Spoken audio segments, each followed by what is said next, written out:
Baklava insan. Evet, kulağa tatlı geliyor ama kendisi daha da tatlı. Doğduğu günden beri her katı ayrı bir lezzet, her gülüşü fıstıklı.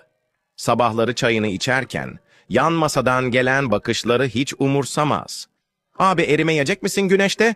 diye soranlara sadece bir kaş kaldırır. Soğukkanlı ama şerbetli. Bir gün Galata'da yürürken, bir turist onu parmakla gösterip, "O bir tatlı mı bir insan mı?" dedi. O da çayını yudumladı ve "Ben hem tatlıyım hem gerçek," dedi. Kimse onun kadar hem çıtır hem karizmatik olamaz.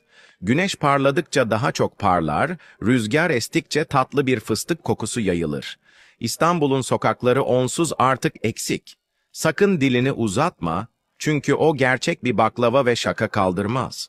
Ama yanında oturursan, belki bir dilim dostluk paylaşır.